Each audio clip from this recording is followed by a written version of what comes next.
Wrestle Kingdom has come and gone, and Tetsuya Naito is the new IWGP Heavyweight Champion. Guys, welcome to Chris's Chaos. We got a lot to cover. Let's get this show on the road.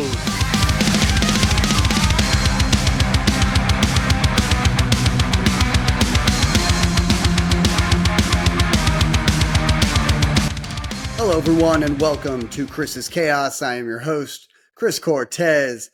And tonight we are covering Wrestle Kingdom 18, held in the Tokyo Dome January 4th. It is now Friday. I told you I would give myself a break to then do this review. And like I said, here we go. The event, it was held about, 6:30 p.m. in Tokyo time. For us, it was more like 1:30 in the a.m. I went to bed at 8 o'clock. 8:30, really, I passed out. Woke up 2 a.m. I figured, okay, let them start the show. Let's do the Battle Royal. I got in for it was more like a Royal Rumble, really, because people are showing in after a time period. And I showed up, towards the end of it. I said, all right. And I was hyped. I was groggy. I was tired, but I was ready to go once I realized, oh boy, I'm watching Wrestle Kingdom 18 live. And man, what a show it was. Okay. If you did not enjoy this show, you do not need to be watching New Japan Pro Wrestling, okay? I don't know what to tell you. It was incredible, all right? Tetsuya Naito, new IWGP Heavyweight Champion. If you don't know, yeah, I'm excited. Look at what I'm wearing. I am all ungovernables, all right? I didn't know if it was going to happen for sure, but then again, I didn't even know if he was going to win the G1 Climax. The reason why is because, yes, he is kind of at the end of his chances of doing it. This is the last time he'd probably ever be able to do it. Got a lot to talk about. But what a show. Now, Sanada, could go ahead and say it. He went out gracefully. And I have to tell you right now, Sanada, he's going to come back. Okay? He's going to come back better than ever. I wouldn't be surprised if he wins the next Wrestle Kingdom main event. He wins G1, gets his title back, and he is reestablished as like the guy. I think he's still the guy that they're trying to build up to be the champion for the next couple years. But they had to give Naito his moment. Okay, his roll call. The crowd was into it. They were going crazy for it. It was the right time. They made the right call. So I was very happy. But the way they pulled it off made everything work. Okay, one thing I really want to stress is that most of this card was not predictable, not for any bad reasons, because they basically set up each storyline so that either outcome would make sense. And that's something that WWE needs to think about. That's something that AEW needs to think about. I got a lot of podcasters I watch, a lot of people online talking about, it doesn't make sense for this, it doesn't make sense for that. And I get it for the most part, because really, the writing, the storylines back each other into a corner to the point where they're just like, you know what? It doesn't make sense if the opposite happens. Then what do? They troll you. The WWE or the AEW, they troll you. They let the opposite thing happen, and it makes complete no sense, and it pisses people off. But that's not New Japan. New Japan, what they do is they set up two options, to make sense either outcome, because they've built up all of this, meticulously, so that it can go either way. That's a big theme we're going to be talking about tonight with this review. Okay.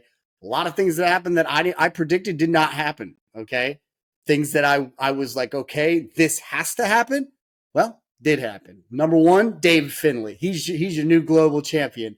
Nope. And people were like, why did this happen? Why did Will Ospreay not win? Are you kidding me? Because Will Ospreay's in AEW, and this title, yes, I get it. It's going to be used. It can be defended in both places. Does Will Ospreay really need that much promotion? No, he can become the AEW Heavyweight Champion in by the end of 2024, and it would be fine. Everyone knows who Will Ospreay is. Okay, arguably the greatest wrestler in professional wrestling today. We get it. Okay, David Finlay is being built up. Okay, he needs a title on him that establishes, that's building him up while he builds that title. He can make appearances now in AEW. You're going to hear more about it. This is going to be a year for David Finlay. Okay, this is the leader of the Bullet Club. Okay, and If you aren't with it, then get over it. Like, you're going to have to deal with this now. Okay. I've seen him live. I know how good he is. I like his style. And it wasn't right off the bat that I was into him. It took me a minute to get to kind of know him a little bit as far as his work, his promo ability, his style, what he's done with the Bullet Club. He's done more with the Bullet Club than Jay White did. So get over it.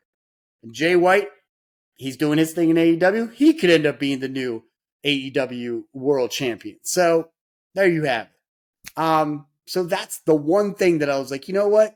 Finlay should win. If he doesn't win, it doesn't make much sense.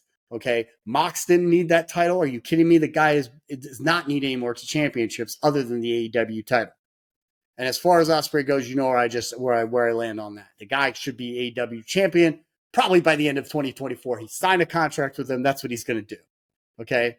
If not by the end of 2024, then the beginning of 2025. Who knows? He'll probably main event All In London. Okay. Jeez. So get over that. All right. As far as everything else goes, a lot of things that happened that I wasn't expecting. Okay. I was not expecting Desperado to win the title, but he's totally deserving of it. Don't worry, because like I tweeted at like 3, 4 in the morning, Hiromu Takahashi, he's going to win that title again. Don't make no mistake about it. He's still in it. He's still ready to go. He's still in his prime. Catch 22 War Dogs. Yeah. Ended great. That's a great official first match. And Catch 22. Man, TJP in that mask with the hat, the Oswog hat is what it sounded like it was pronunciated.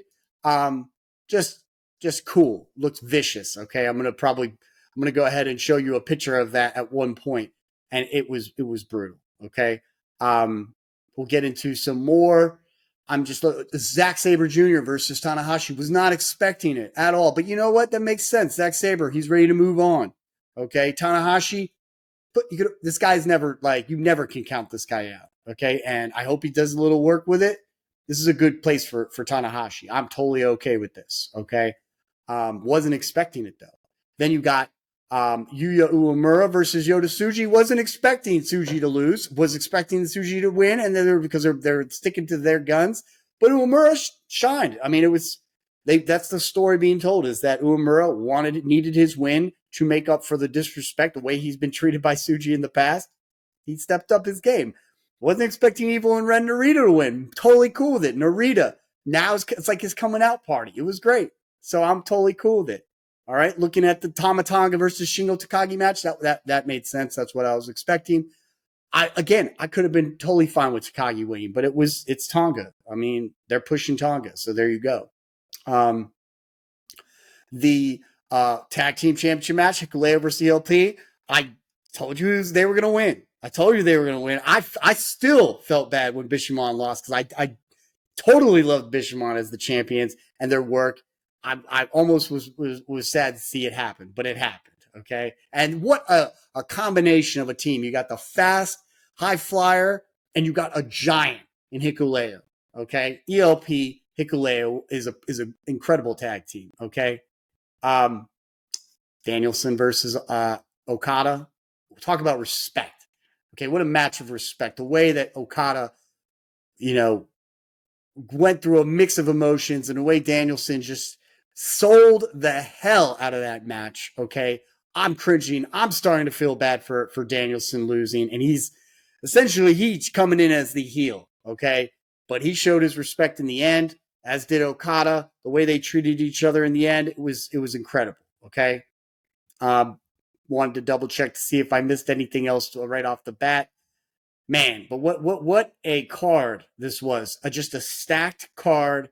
Nothing bad about this card. This card was a perfect card. Okay. I will get into it. I'm going to go ahead and right now just tell you this is easily a 9 out of 10 card. Okay. If you don't think that, if you're either way too cynical on things from the past of New Japan, or you are not built to be watching New Japan Pro Wrestling. So this card was stacked. It was paced well. No 50-minute 5-star Dave Meltzer matches. Everything was made sense. Everything was perfect. This card started officially around 2:30 on the dot. Okay, and ended almost exactly at 7 in the morning. So 2:30 in the morning, till 7. That's a 5.5 hour card minus the unofficial pre-match Rumble. So there you go. So it was an incredible event. I'm just very happy to be a part of this show. Okay, so without further ado, we're gonna get into this. But before you do, please hit the like, subscribe button, and at Channel Cortez 33 Instagram, Twitter, join, get on it, get on the ball. Okay, well, join the party. Okay, I'm gonna have a beer after this. Probably gonna go with the shoots. Nice little hazy IPA. I know it's not the season, but whatever. Maybe drink a stout later and probably play some Path of Exile after this, but we got a lot to go through. Okay, let's get on this. Want to give another shout out to my boy Mario, Two Island Boys. Check out that sauce if you haven't done so already. Go check out that sauce, Two Island Boys. I will put the link to his website, best sauces in the market. Okay, you can grill with it. You can just use it as a sauce on the side. Two Island Boys. Another shout out to Trina Funkhauser. Okay, for your real estate needs. If you need to buy, you need to rent, you need to buy a house, you need to sell, or you need to rent out. Katrina Funkhauser. Okay, sell with a pro. Go with Katrina. Let her rock you like a hurricane. Now, let's get into the details of this card, okay? Because what a card it was. We got the Rumble. It's like the Rambo Rumble. When I got onto it Tai Chi, Sho, Kanemaru, Yo, and Izika, if I'm not mistaken, who was using an iron claw to just knock dudes out left and right. Tai Chi reaches out to shake Izika, who extends his hand only to bite Tai Chi. Khan appears, Great Khan, he shows up out of nowhere. I got Taiji Shimori. Oh, so glad that he was in this Rumble. And Chase Owens are working together. Bullet Club. Fantastic.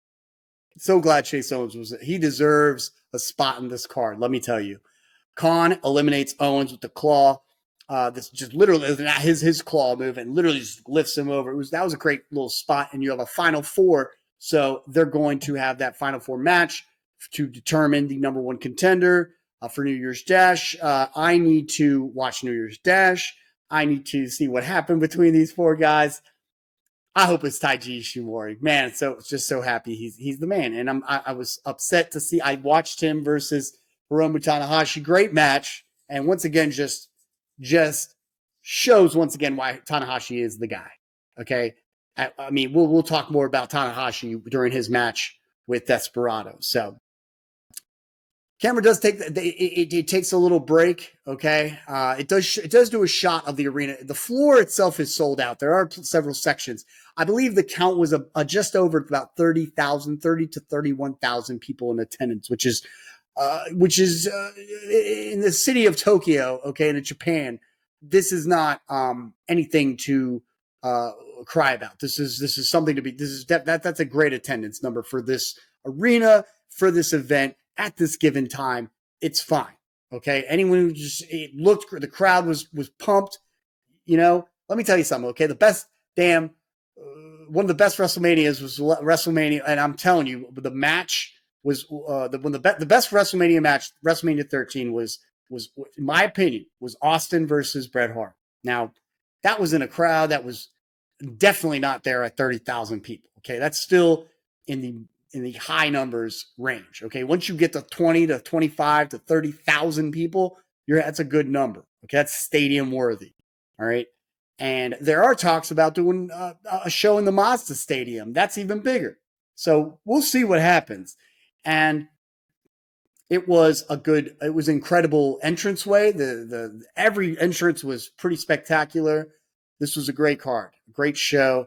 And, I just want to see more growth from New Japan, and I think we're going to get it. So they essentially take a break from the camera work and then get back to it. Exactly. They take a break from about 2:15 to 2:30. 2:30 exactly. They start the show. They start the music and the promo work, all the cutscenes, the just the introduction was great. Okay, highly motivating, highly like amped to get you ready for this card. Okay. So the official host of the event, Sumugi Mitani, she wishes everybody happy New Year. She got everybody using QSR code to do some survey on some TV show. I don't know what's going on, but I was like, all right. Crowd seemed to be getting cool with it. They loved her. And then of course they did a little bit of a break before they started up again. And I was making my Colombian dark roast with my French press. So I was fine. Okay. Colombian coffee, French press, get myself even more engaged. This was awesome. I was just so happy that I was a part of this card at live. And I was like, I got nothing going on until about like 6:50, 7 o'clock. Then I can get ready for work and I go to work. We'll talk about that. Which, yeah, I was exhausted, but at least I got some sleep. At least I was able to get work done and pass out that next night. On last night, I fell asleep, I think 8:30, woke up and slept from 8:30, okay, till morning. Okay, woke up a couple times and then got up for work and made it to work at 7:30, 7:35, well, whatever. It was great. So for English commentators, I know that Chase Owens, he showed up for like a second, but then it was Chris Charlton, Walker Stewart, Chase Owens showed up for a little bit. And then when the first match started, Rocky Romero joined, and he was part of it. He was a color commentator for the whole card, and he did a good job. He did a really good job. I was okay with it. Walker Stewart, he's starting to grow on me. Chris Charlton, always love Chris Charlton as far as I'm concerned. He's a great commentator. So let's talk about this first match. The Junior Heavyweight Tag Team Championships. What a way to start it. You got that Catch-22 music playing and great build-up. Great way to just kick off this show. And you see Akira come out to the music. Then and the coffin is just set up right there. The same coffin that TJP was placed in during Road to Tokyo Dome, December 22nd. TJP, the door opens, TJP comes out rocking this traditional rustic hat. He's got the outfit representing the folklorist, werewolf, vampire. They call him an Oswald. Connors uses the dog. So they get in and War Dogs aren't fazed by this. They're ready to go. Connors uses and Drill Maloney, they use the dog collars once again. And this time, wrapping the chain to the barricade, that the same one that's on TJP. You got Drill is busted open pretty badly right at the beginning. War Dogs in control on Akira. TJP mysteriously free of this chain, somehow just breaks free of it. He gets the tag and hits the face wash in the corner on Maloney. Connor gets a spear on Akira, and let's see, takes control, says we have to kill them, says the War Dogs. And yeah, sure enough, Drill, they're going to have to kill these guys at this point because they've already put them in coffins. They've already hung them out to dry using chains. What else do they got to do? Drill killer on TJP, but he holds. So after a drill killer by Maloney, TJP's pinned. Rather than even just kick out, he actually grabs the arm of the ref to keep him from making that last count. I don't even know if that's legal, but it was effective and it had a good look to it. Okay, man. Hit and run on TJP, who kicks out again.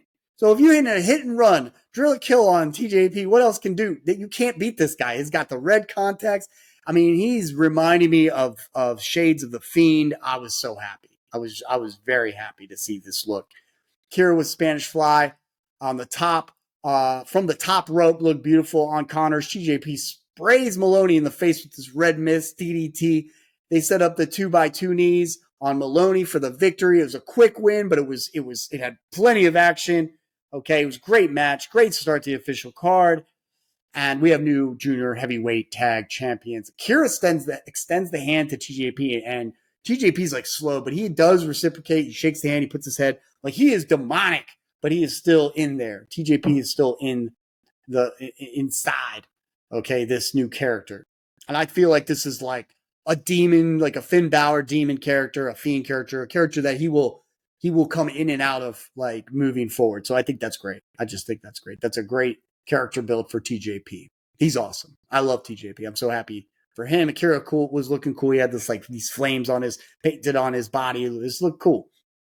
So cool match. Second match for the New Japan World Television Championship. Hiroshi Tanahashi versus Zack Sabre Jr. Chris Charlton stated that Sabre said if he wins, he is the new Prime Minister of New Japan Pro Wrestling. Okay. IWGP Women's Champion. She's sitting at ringside. Bell rings. They lock hands.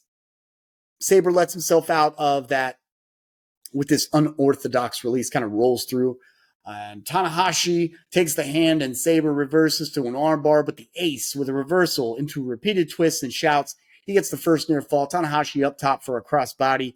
Goes up again for a frog splash, this time into the knees of Sabre, who turns into a roll-up bridge. Zack backs up, taunting Ace in the corner. Tanahashi, though, takes control, attempts a Texas Cloverleaf, but Sabre counters with a Jujigatami, okay? But again, Tanahashi turns into a Cloverleaf, and finally Sabre with an armbar, and he begins to put on the clinic of holds that he is so well known to do. You know this is just textbook Zack Sabre Jr. Tanahashi makes it to the ropes, match slows down, kicks exchange, Cobra twist exchange, and Sabre back to the armbar. Tanahashi, though, uses his momentum for a near fall pin attempt.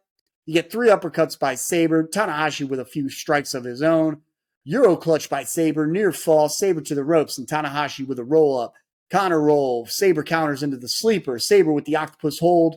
Beautiful, beautiful octopus hold. Tanahashi attempts a dragon screw, but Sabre counters with his corkscrews and a punt kick. You get that PK from Sabre.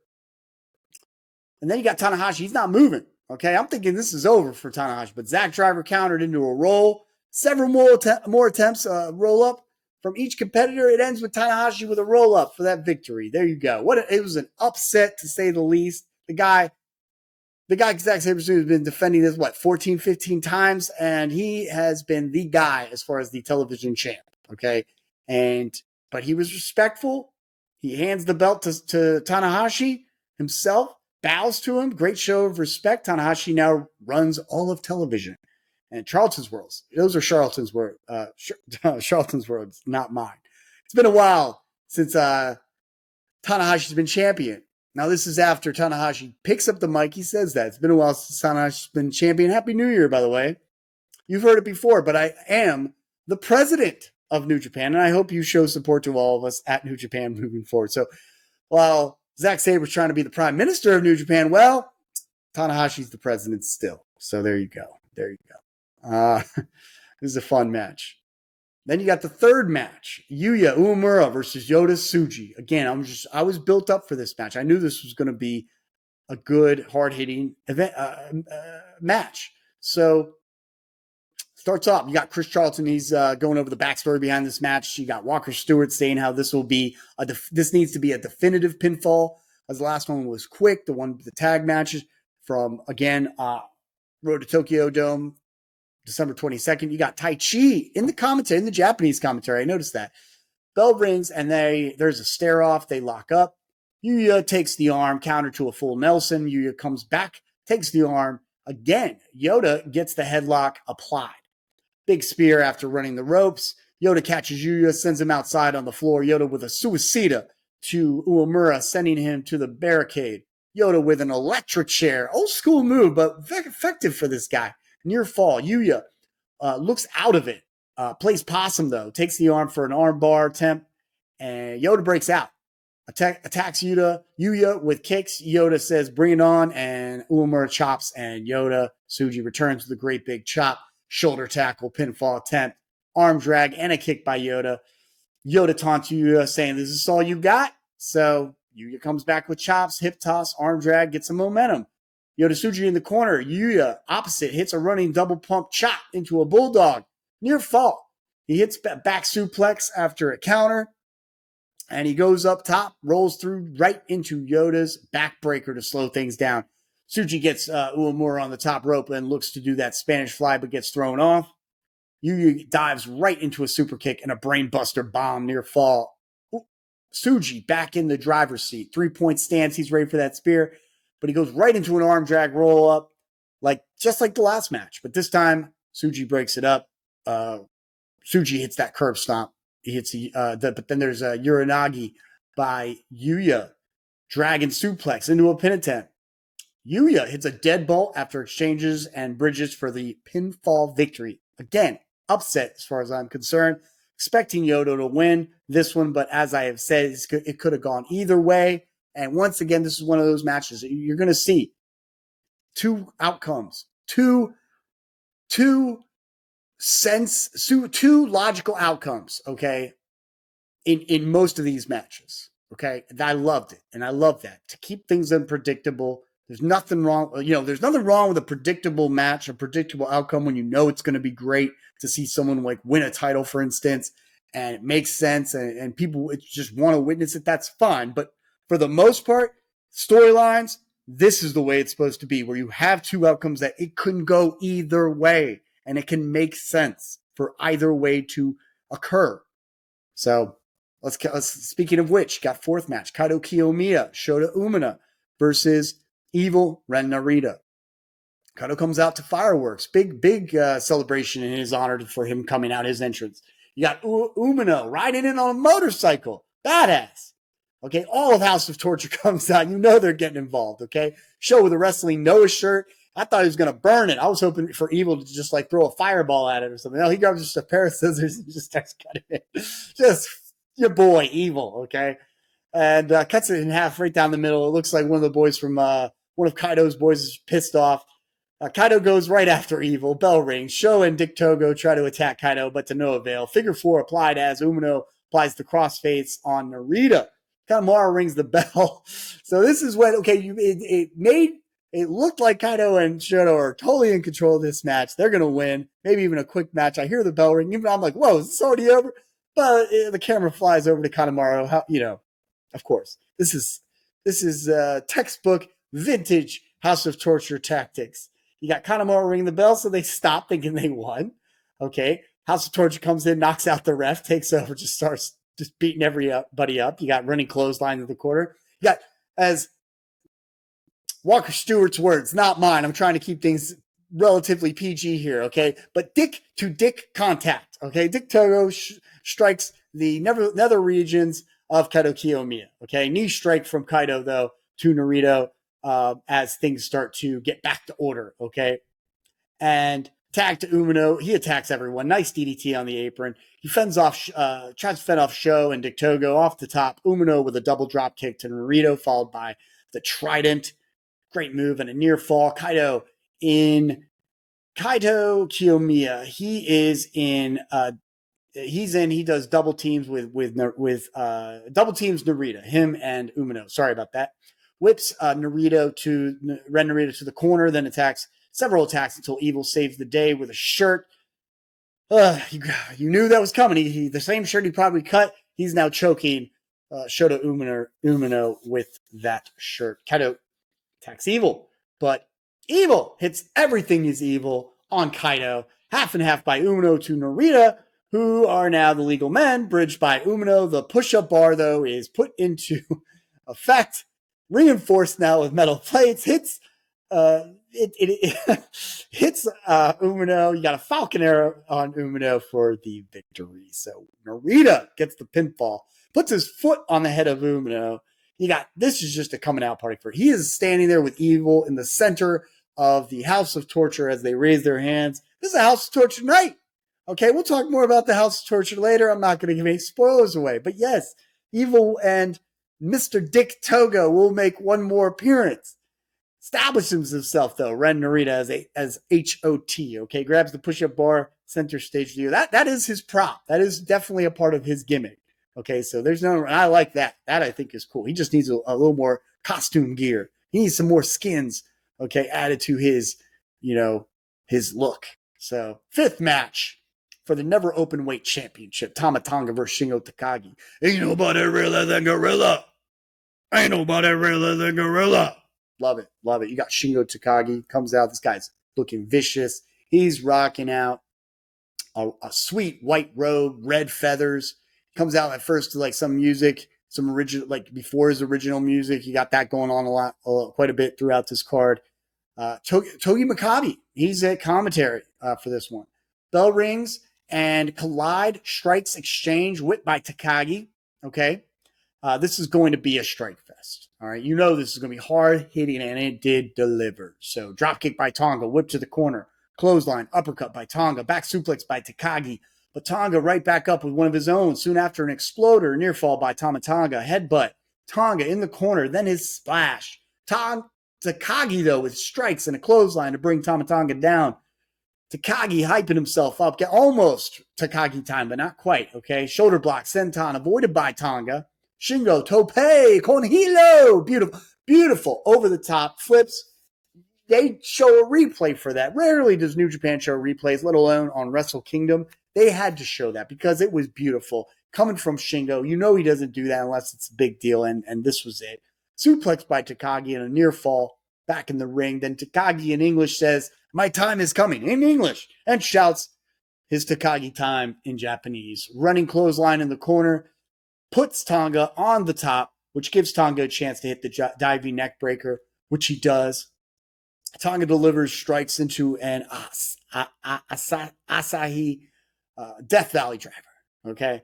Tonga on the top corner, but Takagi meets him with strikes and positions for a suplex. Hits that to the applause of the crowd. Sliding lariat by Shingo, and he chants to the unison of the crowd. He's just got the momentum of he's got the favor of the audience. People love him, but people love Tonga too, so no shade for him. He goes for Made in Japan, blocked and turned into a Tonga twist. Tonga goes for a supreme flow, but only a near fall. Several exchanges between the two again until a big powerbomb by Takagi, who stacks for a near fall. Sliding running shoulder block and a pumping bomber. Shoulder block by Takagi. Made in Japan, countered to gun stun by Tonga. Beautiful, but could not capitalize with a pin attempt. Tonga back up, attempts a Bloody Sunday. Gets it, but a kick out at one by Takagi. However, a smashing lariat by Tonga. Then Tonga attempts a double underhook, countered into a jackknife roll-up by Takagi. Exchanges into a hurricane, gun stun by Takagi, and a lariat. Then made in Japan. I'm telling you, I thought it was over right there. I was like, oh, I'm wrong again. But no, Tonga, he gets back. He's still alive before three. Shingo picks up Tonga for the last of the dragon. Can't get him up, so he strikes Tonga, who returns with the strike. Takagi lifts Tonga, who reverses into a Styles Clash. Yes, we get the Styles Clash. Gun stun. Look to be over. Tonga signals for the DSD. 1, 2, 3. 13 minutes. And it's over. So Tonga, he's new champion, and that's great. You know, it's cool. Take nothing away from Shingo Takagi. So then you get some big appearances. You get an appearance from Dolph Ziggler. Yes, just Dolph Ziggler. Nick Nemeth is his name, with his brother Ryan Nemeth. I'm not familiar. Maybe I missed something. Okay, maybe that's somebody I should know. But you know, I couldn't recognize. I probably know. I mean, his brother's probably been in wrestling for quite some time, but he's clearly not. They've never been marketed as their brothers in WWE, as far as I'm. But Ziggler looked great. Ziggler looked. Nick Nemeth, he looked very fitting in New Japan. This is a great place. This is a great fit for him. He would have done just fine in AEW, I think. I think he would have been perfect for AEW. This is much better than TNA or Ring of Honor. And I think that he is going to thrive. He's going to have some matches. He's going to finally be able to do what he's always been able to do, but what WWE has always kept him from being able to do because of time limits, because of their idea of what a wrestling match is supposed to look like. And this is it. This is his chance to truly shine. Okay. This is his latter half of his career. He's getting towards the end. Can't do this much longer. Yeah, he's definitely got some more years left in him. But at the pace that we're talking about with Nick Nemeth, the way he can go, that's not going to last forever. Okay. He's not, there's going to be, you want him to end up like, to do the Terry Funk route. Sure. I mean, that's great. I love Terry Funk, but this type of a wrestler at this pace cannot go on forever. So he's definitely where he needs to be. I think it's going to do great. I very much look forward to seeing what he can do. I was a little turned off with all the tweets about Dolph Ziggler and all the comments. I talked to people at work. I'm like, I watched Wrestle Kingdom. All they have to say is, oh yeah, Dolph Ziggler showed up there. That is like maybe the number 6 most important thing to happen in this card. Come on. Okay. Come on, it's Dolph Ziggler, it's Nick Nemeth. Okay, great. He's an American, all right? Like, man, get invested already, okay? But this is a good thing for New Japan. This is a good thing for his career. I'm happy for him, and I want to see more from him, okay? But yeah, sixth match for the IWGP tag titles, strong open weight titles. Winner takes all. Hikuleo and ELP versus Bishamon, Yoshi-Hashi, and Hirooki Goto. Oh yeah. ELP, Yoshi-Hashi start this off with strikes. Okay, Hashi wins that. Just whips him to the ropes. You got hip toss by ELP. Sorry. Nice drop kick. He's so athletic, this guy ELP, man. Just love him. Love him. Double suplex by Hikuleo. Side suplex into an elbow drop by ELP. DDT to Goto from Hikuleo. Spinning heel kick from Goto. Spinning heel kick from Goto. Hikuleo, though, slam to ELP. Okay. From Goto to Hikuleo, then a slam to ELP. Yes. Hashi tagged in, chops, kicks, headhunter by Bishamon. They're doing their thing. But Hashi saves Goto from Hikuleo for this double suplex to Hikuleo by Bishamon. Okay, they're in control. They're doing what they do best. ELP, though, leaps to a Huracan on the top. Hashi sends him headfirst into Goto. That looked brutal, okay? Got to watch that. That was a great spot. Hope they're okay. Big shoulder block to Hashi and then one to Goto. Double clothesline to Bishamon. Super kick to I want to say to Hashi by ELP. That's what it was. Okay, it was an inadvertent super kick from ELP to Hikuleo. But no worries there. They get back into gear. Dragonplex by Hashi to ELP. Goto in for a knee breaker.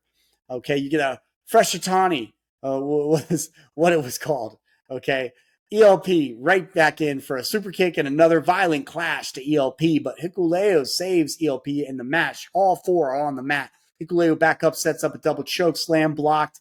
Double clothesline sends him out. ELP blocks Bishamon's attempt with a head scissors. Chopped from Goto to Hikuleo. Big mistake. Okay, you chopping this big chop from Hikuleo. Okay, we'd love to see Hashi do that, but I guess they're trying to protect his chops because he's apparently got the most painful chops in all of pro wrestling.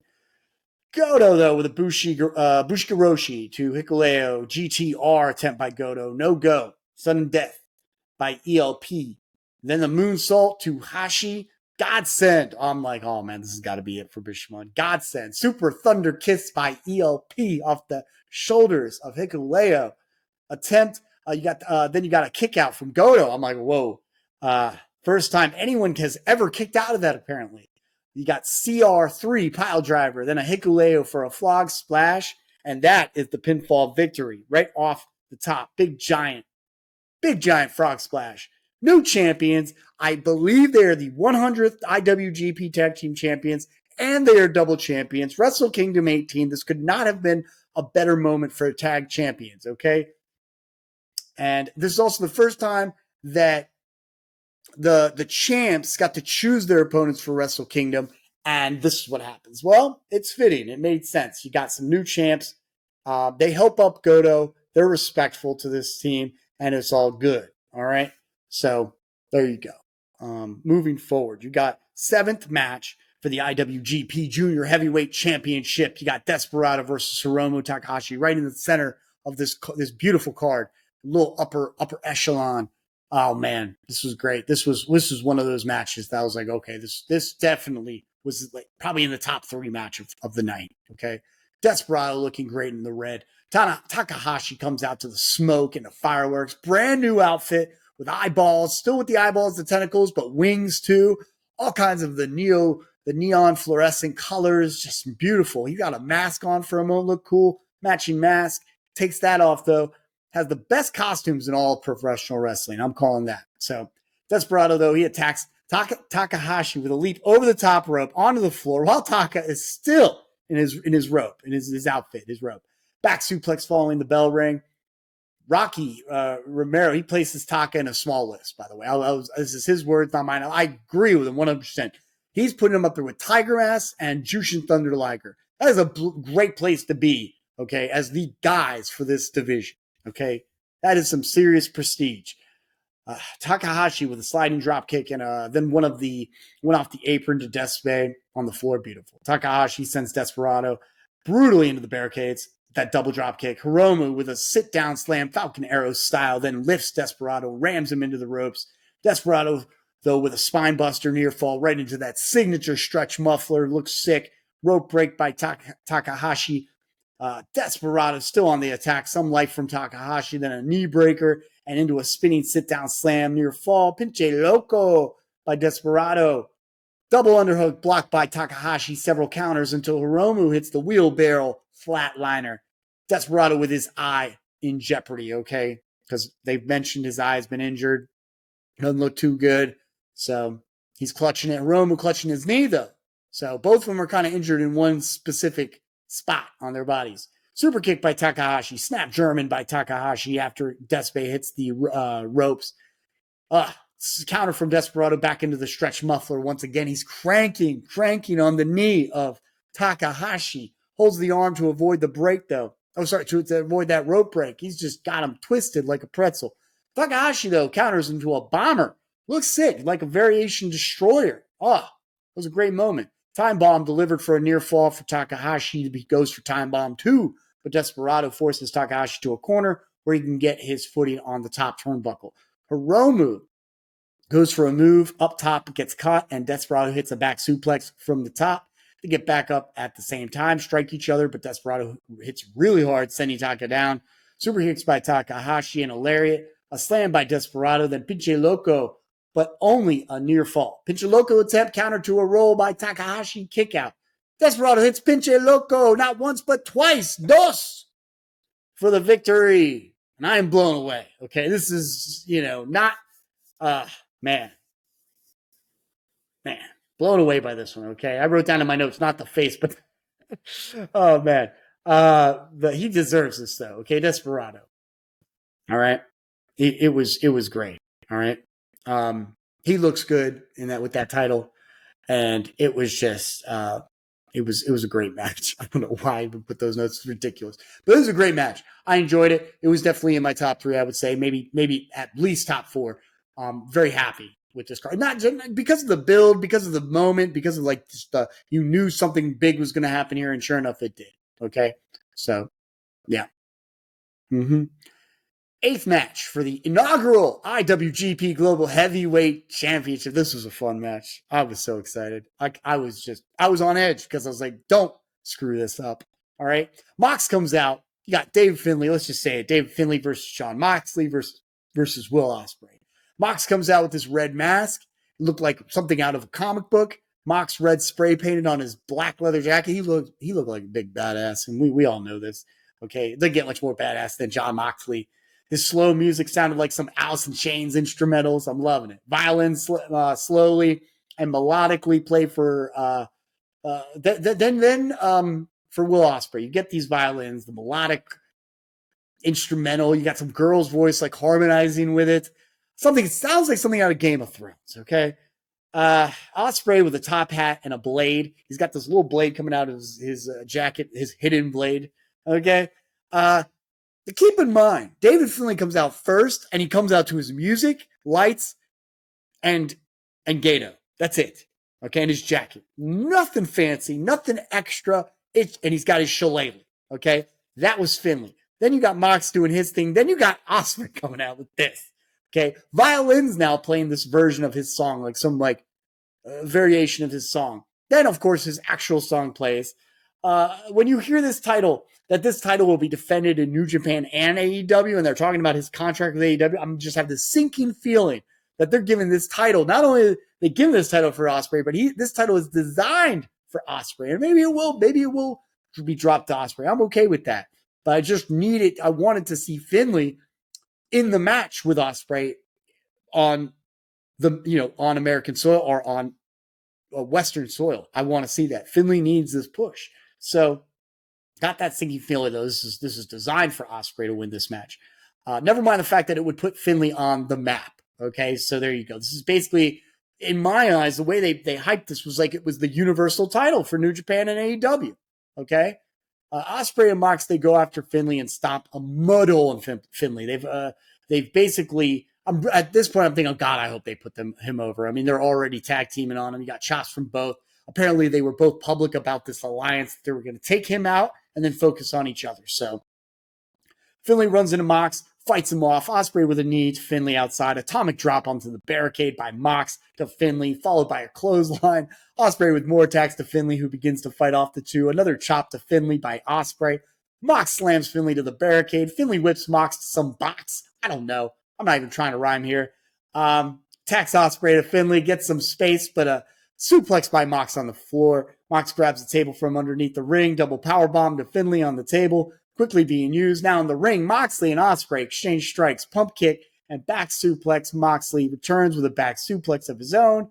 Backhand handspring, caught to a German suplex by Moxley. I actually really like the way Jon Moxley and Ospreay fight in the ring, because Ospreay is this aerial assassin with all these cool moves. Mox just has an answer to all that shit, which I love Ospreay. I mean, I love the moves. I appreciate it, but like, when you're in a fight and when you're with Moxley, he's going to tear that stuff down and basically make it look very believable that you can't necessarily, you better be very intentional about how you use those types of attacks on this guy, because this guy is going to look for an opening to basically brutalize you.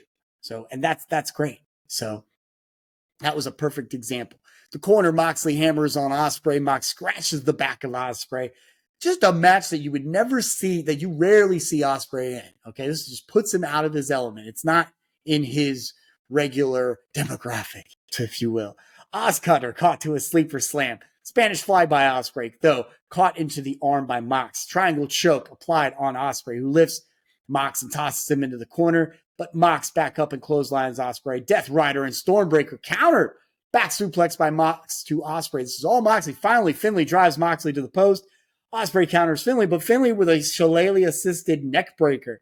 Moxley bleeding with a neck breaker. Oh, by the way, Chris Charlton's freaking out. He's like, no, don't let this happen. Don't let Finlay do this. Don't let him steal it.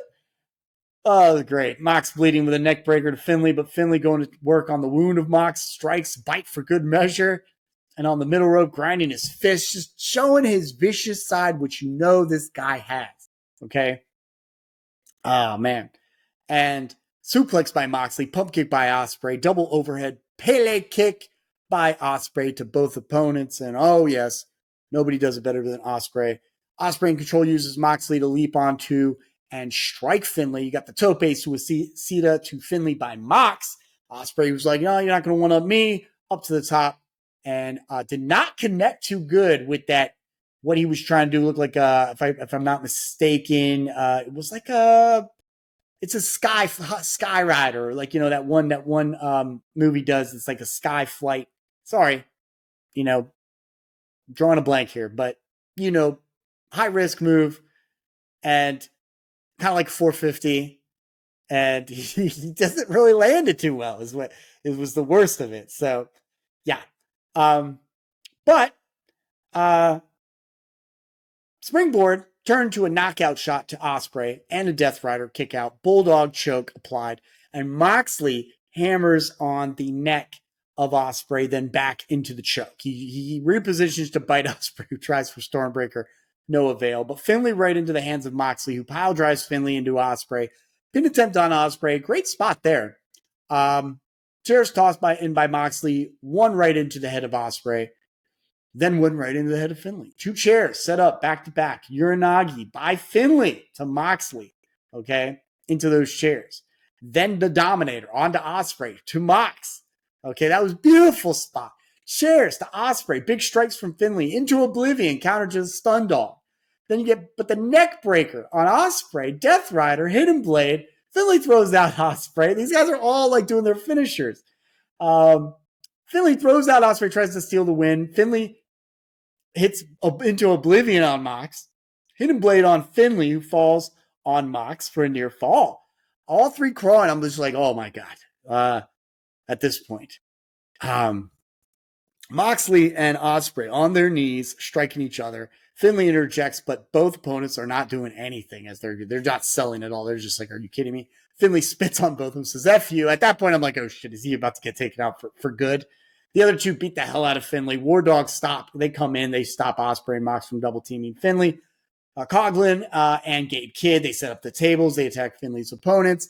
Moxley and Ospreay, they hit their Ospreay hits the odds cutter on War Dogs at 20 minutes.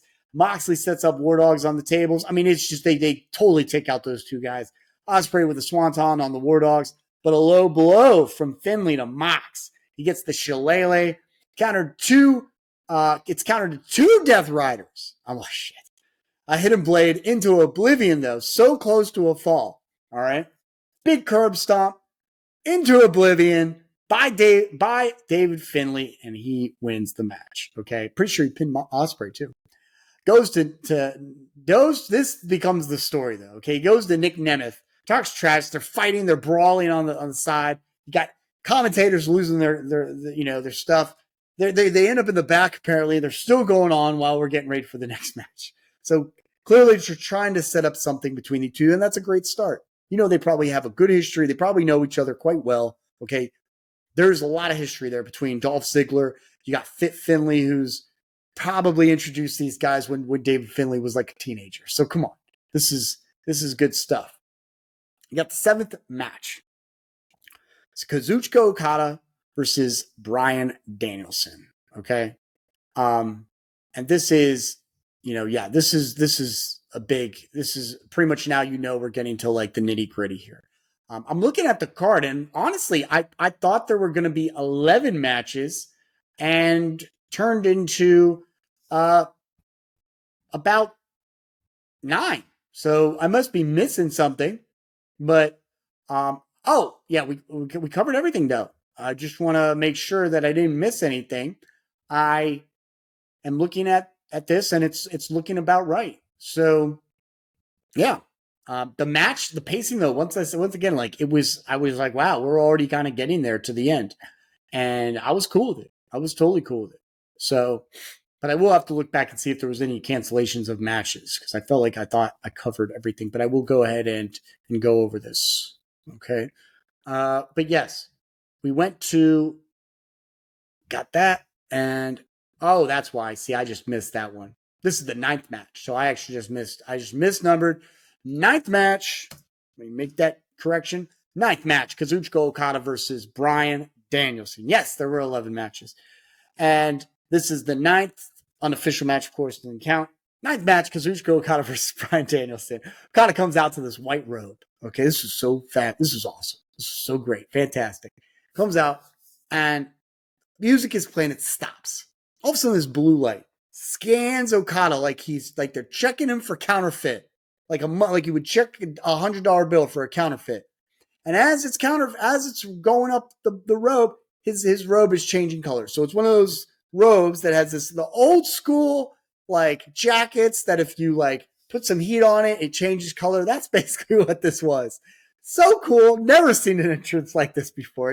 It wasn't grand. It wasn't spectacular, but it was different and it looked cool. It was like, oh, and the fans were like, whoa, like that's pretty cool. Because you never seen anything like that before. It was kind of nifty. It was clever.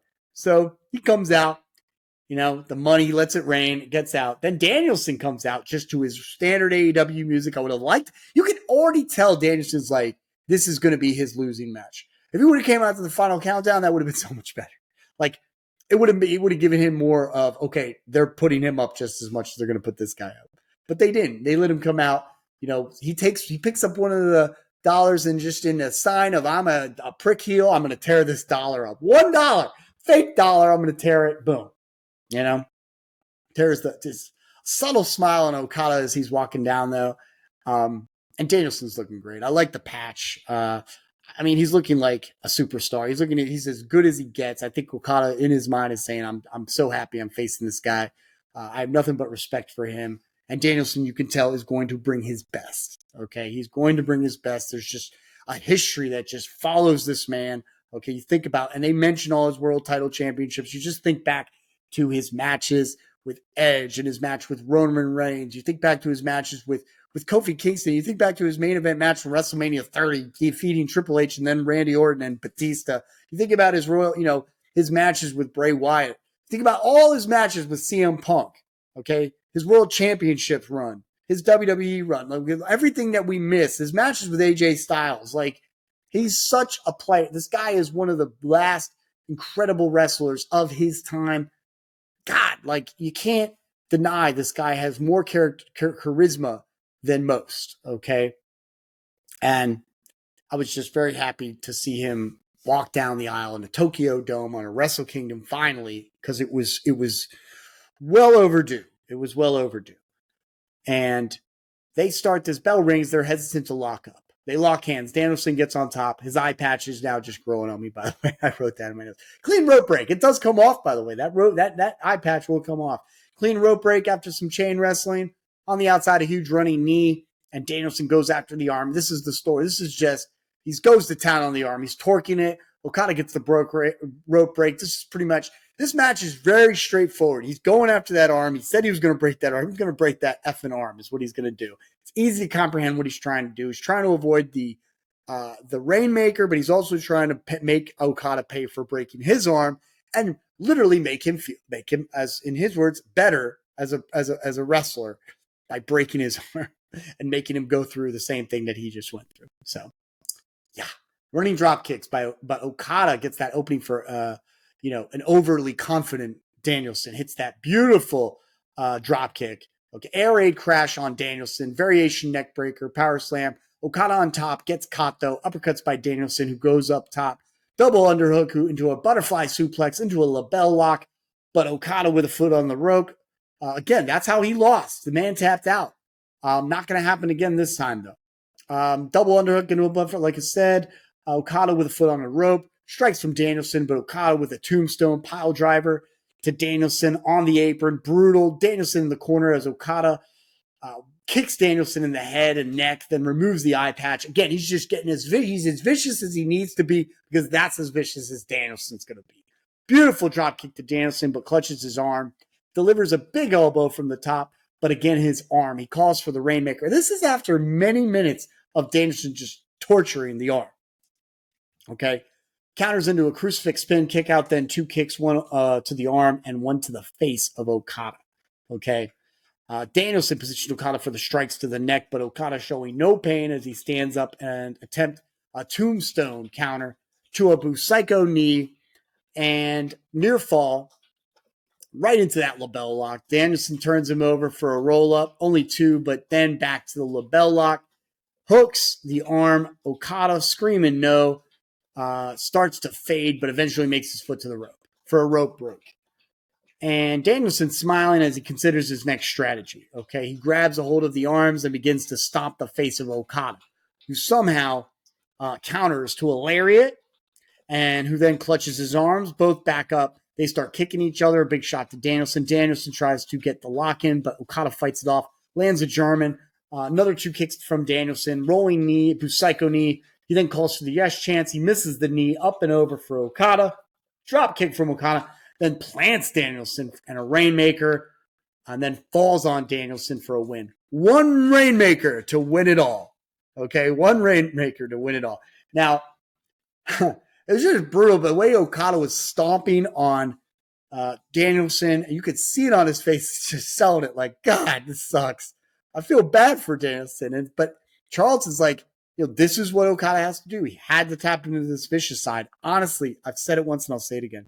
I was not a big fan of Okada over the last several years before, when Omega was fighting Okada. When all these guys were trying to beat Naito or beat Okada during Wrestle Kingdom. He's basically referred to as the John Cena of New Japan. And as far as I'm concerned, I did not like John Cena until John Cena started to season and become a veteran. The same thing applies to Okada. I love this Okada. He is my favorite Okada, okay? And this year, don't be surprised if he comes back with a title. Don't be surprised if he's the guy to maybe beat Naito, or don't be surprised if he's the guy to basically eventually come at some point and beat Sanada. He's going to have another run with that IWGP title. Make no mistake about it. He's got another good year left in him. Another good IWGP champion year left for him, okay? So, one of the best in the biz. They still call him the final boss. And yeah, he is definitely still in that top tier guys of the group of guys. So you got to give it to Naito, obviously, Sanada, Okada. Okay, those are the top three guys in New Japan as far as I'm concerned. Tanahashi kind of takes a little bit of a bow out from that department. Excuse me. Eighth match. What was I thinking? So I accidentally restarted at seventh, but no. 10th match for the IWGP Heavyweight Championship. 10th official match, not including the Rumble. 10 matches, man. Perfect card. I'll say it once and I'll say it again. This was a perfect card, paced perfectly. Okay. Tetsuya Naito versus Sanada. All right. Naito they show the promos with him pitching and hitting a ball on the baseball field in the Mazda Stadium. You got Sanada, though, in a light blue suit talking on a beach. It's pretty cool. So I think cut to the entrance. I obviously don't understand exactly what's being said, but clearly, there are talks about them trying to kind of move forward with this legacy. Naito in a burgundy suit, overcoat, bag in hand. He's got the little grocery store bag that holds his contract. He don't walk in with the briefcase. He rocks the grocery store bag. Awesome looking mask. It looked like a devil coyote, okay, with a goatee and Destino written on the side. Just couldn't have been more fitting. The crowd is going crazy, okay? Sanada comes out to smoke rising from the entranceway. The smoke clears and you see Sanada, okay? He's looking perfect for this event, all right? He's rocking red. He's wearing red and gold. He's got feathers on his back of his robe. He's got the brand new tights and knee pads and even his shoes have got flames on it. I mean, the dude's looking vicious, okay? He's looking like a superstar champion. Chris Charlton saying that if Sanada wins, he will be the man for New Japan and for himself. Flames again, those flames on the boots look sick.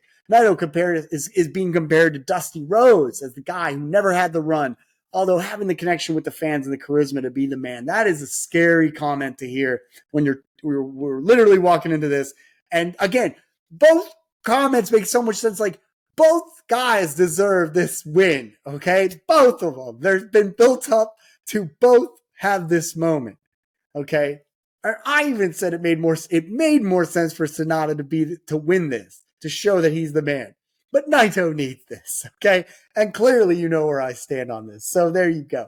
Bell rings, they lock up. Naito takes the arm. This is about 6 and 10 in the morning, by the way. I'm like, God, I hope this ends within 40 to 50 minutes, okay? Naito takes the arm. Sanada rolls through, takes the leg. Naito lifts the leg over the head of Sanada, takes the arm. I did not expect this match to be a fast match until it will pick up pace towards the end. They roll out for a clean break. They're just feeling each other out. They lock up again to the ropes, Naito and Sanada refusing to completely let go until Naito does let go and spits in the face of Sanada. This is what he's been doing all this time on the road to Tokyo Dome. Sends him back out to back in the ring. Sanada sends Naito out.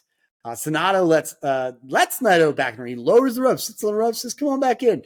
Naito with a kick to the gut strikes to the back.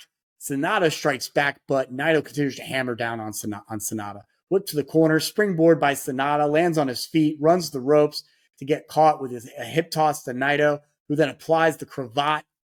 Textbook Naito. Naito begins to elbow the neck of Sanada, already working that neck, getting ready for that Destino. Arm drag, elbow, sliding drop kick, backbreaker and into the crucifix. Crucifix by goes Naito. Rope break for Sanada, and Naito stomps on Sanada. Strikes exchange. Naito sends Sanada to the corner, whips to the other, misses the attack.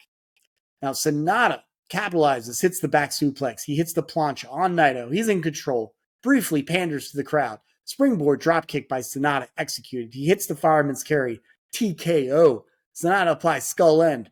Naito able to use his strength and get his head out of the hold. Sanada hits a backbreaker, goes for the moonsault, lands on his feet, gives Naito the chance to sweep the leg and hit the drop kick to Sanada on the outside. Looked good. Naito sets Sanada on the barricade for a drop down neck breaker on the floor mat. Devastating, as Stewart would say. Sanada back in at 18 seconds. Naito hits the hip toss into the neck breaker with the knee. He props Sanada to the turnbuckle for a picture-perfect Frankensteiner.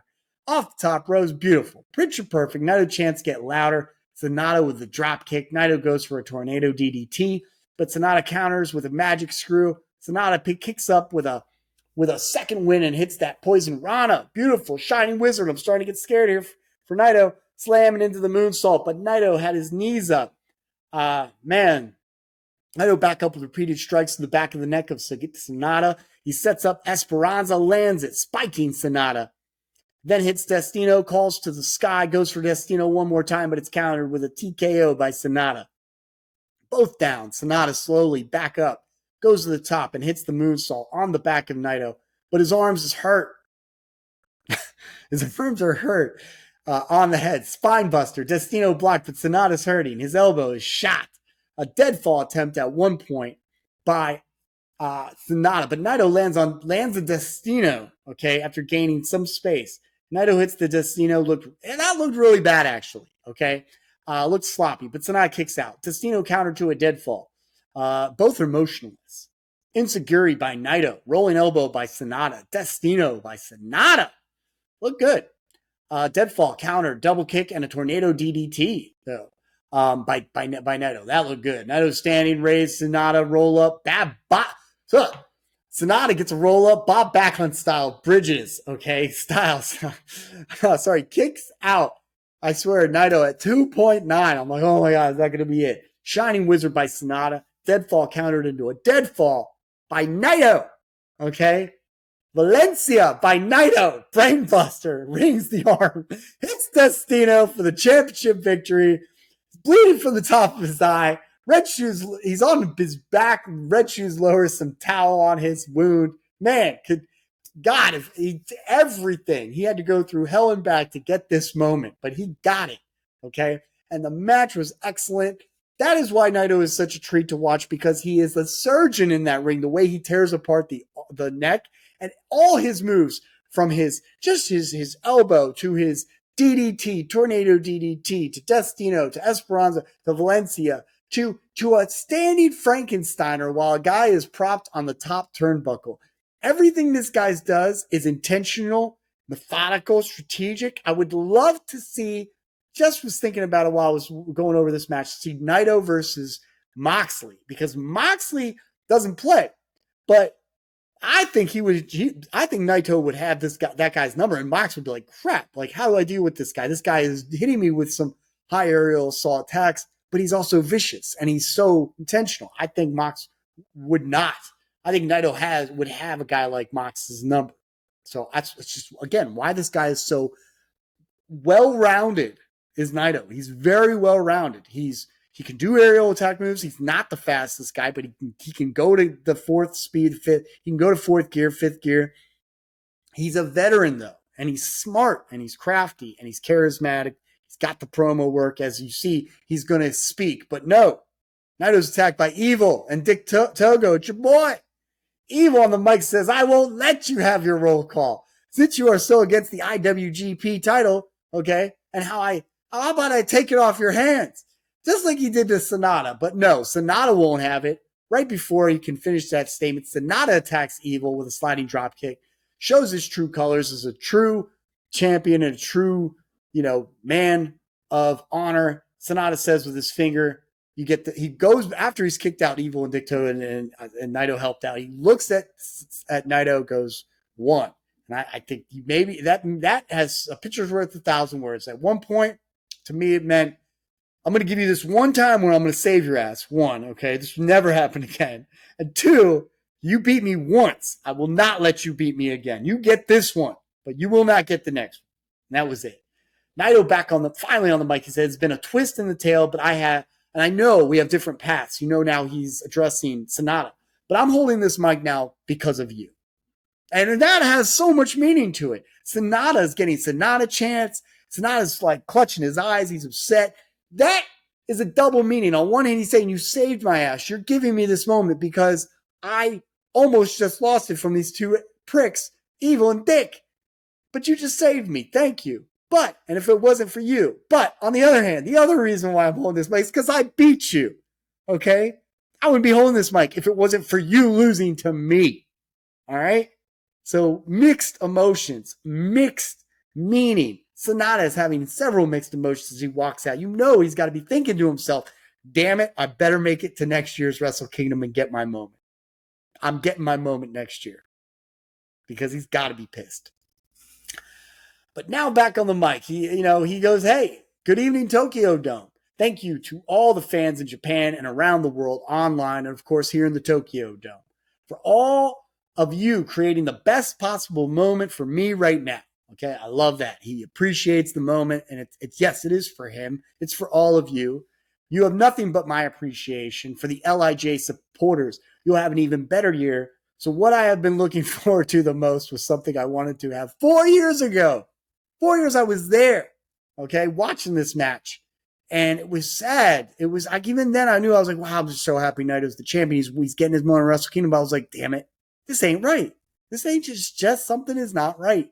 And even he knew it. And the fans knew it. Everyone. He says, something I wanted 4 years, and everyone here came for this roll call. Okay. He says all the names. Okay. I'm not going to do it for you right now. Is everyone ready for the biggest one of all? And he's like cracking his voice as he's saying everything. And he goes, Los Ingobernables de Japón. Falls on his back. The music is playing. It was magic. It was magic. Okay. I just, was so happy to see Naito get that moment. And I knew something was off 4 years ago. And I was worried that we wouldn't get this. But we did. Because New Japan gives back. It gives back to his fans. Okay. This is not the WWE. They're not about screwing people over when they know this is essentially what the people want. They wanted Naito. They got Naito. Even despite the fact that they've built up their guy, they're willing to say, okay, we're going to give you this one.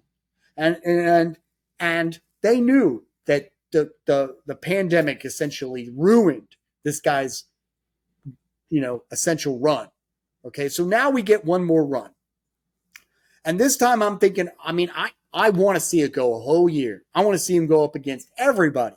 Okay, maybe have 5, 6, 7 defenses. Really, just go to town. Do everything he can, because this is the last time, as far as I'm concerned, that he's going to get this moment. He's actually 6 months younger than me. I'm just turned 42 years old.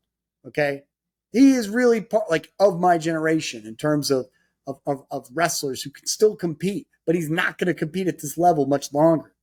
And against guys at their pace and the way that they wrestle. Can't do it. This is it. And I'm just so happy that he can go. He can still go. He can still do it. Man, it was quite a treat. Take nothing away from Sanada. I know he's coming back. You know he's got another run in him. He's still their guy. Okay, I'm totally looking out for Tsuji down the road, Yota Tsuji down the road. Looking out for Ren Narita, now part of Evil and Dick Togo's faction with the House of Torture. You got to totally watch out for David Finlay. Make no mistake about it. There are some players in New Japan. Zack Sabre just dropped the World Television title. You don't think he's going after something? You don't think he's going to make his way to gaining another title, whether it's that Global Championship or even the IWGP Championship at some point? He's going to take a shot at it sooner or later. Or even that KOPW title. You don't know. But, man, he's amazing as well. So I was just taken aback by this. And I went to work after this was done, and I was still hyped. Then I had to work with students on these science projects, and I was so exhausted. I was like, oh, my goodness. Man, what did I do? But I was still happy I did it. I had to see this show live. I didn't want any spoilers coming from any direction. Man, it would have been the worst. All I wanted to do was see what would happen between Sanada and Naito, Finlay. All these matches were so just highly invested in. I have not even watched World's End yet. I'm going to watch though this weekend, and I'm going to watch just to get a catch up. I know there's some good stuff that happened. I want to see it, and I'm going to catch up again with WWE and all that stuff. But guys, it's been great. I'm going to do that this weekend. Don't worry about that. I've heard so many different stories, and it's so refreshing to go to. This is my this is the only promotion that I truly put myself into. I love talking AEW with Jonathan. We're going to do a Shoots and Swerves edition soon. But this is why I choose New Japan. This is a perfect example of why New Japan is my chosen. I can't do this for every promotion. I can't do this for anything. I choose New Japan because I love pro wrestling, and this is the best product in my opinion. The very best product, has been the best product for many years now. Okay? Been saying it, and I'm still I'm still with it. I still believe it. Okay, WWE's got a lot of good stuff going on, great, but they're still all over the place. You got people criticizing and debating and saying things that they're just toxic. You got AEW, same shit. Pardon my French, but the same stuff going on in AEW. People, and then you got people going up against AEW's better than WWE, or WWE is better than AEW. This is that, whatever. Got people still up on TNA and Ring of Honor's business. Okay. Look, New Japan's best. Okay. And if you don't understand it, don't even try to say it. Don't even get involved. Don't even try to say what, because we've already heard every stupid comment or stupid claim that you have about this promotion. Okay. They know what they're doing. They've got their following. They're doing great. They've been doing it for years. They're going to continue to do it. One thing I just want to do is make it to Wrestle Kingdom, maybe a 25 or 26 down the road in Tokyo. So on that note, this weekend, I'm going to play some Path of Exile. Yes, I'm back into it. Path of Exile 2 will be coming out sooner or later, and I'll be into that. Eventually, I'll get into Diablo 4. I'm going to try to watch a North Carolina State versus Oklahoma State, if I'm not correct. NCAA dual top 10 in the top 10 of the best NCAA wrestling teams. So get into that. Got Michigan. Yes, they beat Alabama. Deal with it. They're taking on Washington. Told you, don't. Hey, if you were thinking Texas were going to win, you were dead wrong.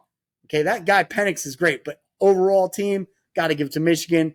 Not to mention I'm biased completely for that team. So yes, totally going for Michigan. Last week for the NFL regular season, let's see if my guys, the Detroit Lions, will win and get that last one they need to just kind of wrap up their season. And by the way, boo to the Cowboys for boo the Cowboys. Shame on you, Cowboys, for allowing that win to take place the way. So I'm a little emotional about that. But yes, looking forward to the playoffs. Hey, going to watch New Year's Dash, going to watch World's End, going to get so hyped about New Japan Pro Wrestling, and I look forward to talking more New Japan Pro Wrestling down the road. I will do another review, sooner rather than later, and give you some feedback on some of the events that take place. You know that New Year's Dash gets heavily invested. It gets crazy, and they start doing event after event after event. So I got to pick wisely and choose correctly on what I'm going to cover. On that note, guys, it's been great. Hit the like or subscribe button already at Channel Cortez 33 for Instagram, Twitter. And guys, you take care. You have a good night. Bye.